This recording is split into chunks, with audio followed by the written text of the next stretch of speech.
Je m'appelle Anne Fern, je suis expert comptable et j'exerce sur la ville de Metz et je suis donc dans la région Grand Est.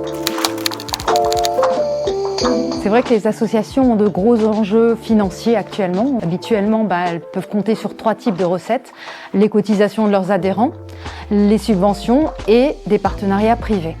Et c'est vrai que quand on est une association, on n'est pas forcément structuré en interne pour avoir des ressources permettant d'aller chercher des partenaires privés, du sponsoring, du mécénat.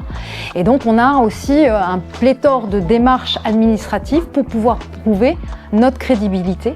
Donc les associations ont vraiment un gros enjeu à prouver qu'elles sont pas qu'un groupement de bénévoles au service de quelques personnes, mais qu'elles touchent tout le monde et que pour cela, elles sont organisées vraiment administrativement, mais aussi en interne pour pouvoir faire face à ces enjeux. Et donc on a de nombreuses obligations qui pèsent sur les associations et notamment une nouvelle obligation qui vient d'une loi qui vient de sortir en avril 2024 pour lutter contre le blanchiment et les problèmes financiers du terrorisme. C'est cette obligation de déclarer les bénéficiaires effectifs. Et donc les associations vont devoir, à partir de maintenant, et notamment par voie dématérialisée en janvier 2026, déclarer les bénéficiaires effectifs. Donc c'est encore une démarche. Donc en interne, il est très important que les associations se structurent pour pouvoir prouver leur crédibilité, montrer que c'est des professionnels. C'est un gros enjeu de gouvernance pour permettre de réaliser cette organisation. Alors déjà, parrainage et sponsoring, c'est le même terme, mais ça se distingue du mécénat. Le mécénat, on va le distinguer vraiment du sponsoring par rapport à la contrepartie que la personne qui fait le don en reçoit. Un mécénat, c'est un don sans contrepartie, ou en tout cas avec des contreparties limitées. Elles ne doivent pas dépasser 25% du montant du don. Donc là aussi, un mécénat peut se faire en numéraire, en argent, peut se faire en matériel. Un partenaire privé va mettre à disposition des locaux, par exemple, mais également en compétences. Et ça va s'apprécier vraiment par rapport à ce terme de contrepartie. Le sponsoring, lui, c'est une démarche commerciale. Donc ça veut dire que derrière, celui qui sponsorise en attend des retombées commerciales. Donc une véritable contrepartie. C'est aussi de l'argent qui est donné à une association, dans les deux cas, ou des moyens, ou en tout cas un soutien. Mais dans un premier cas, le cas du mécénat, il y a une contrepartie limitée, très limitée, 25% maximum. Dans le cas du sponsoring, on est sur une vraie contrepartie commerciale, un contrat. Et au niveau des entreprises, c'est pas non plus le même régime. Côté mécénat, cela relève du don, donc ça donne lieu à une réduction d'impôt.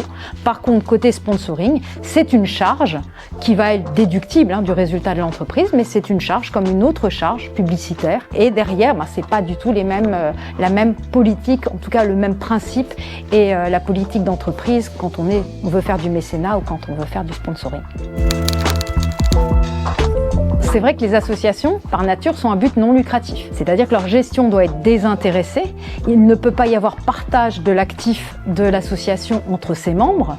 Et puis surtout, elle ne doit pas concurrencer le secteur marchand. Et c'est ce critère-là qui est très important. Il ne faut pas confondre déjà critère de lucrativité. Une association peut très bien gagner de l'argent pour son objet social. Par contre, elle ne peut pas le distribuer à ses membres. Donc ça, c'est vraiment quelque chose aussi qu'il faut bien avoir en tête. C'est pas parce qu'on est une association non lucrative qu'on peut pas gagner de l'argent, mais ça doit servir exclusivement au projet associatif. Par contre, la gestion doit être désintéressée, c'est-à-dire que toute la gouvernance doit être bénévole et il ne peut pas y avoir de rétribution non plus sur ces fameuses gouvernances. Alors, par contre, toujours pour le critère de lucrativité, cette fois-ci générale de l'activité, il ne faut pas qu'elle concurrence le secteur marchand. Et là, c'est le critère des 4P. C'est-à-dire qu'on va regarder que le produit qu'elle fait n'est pas satisfait par le marché normal, le marché lucratif.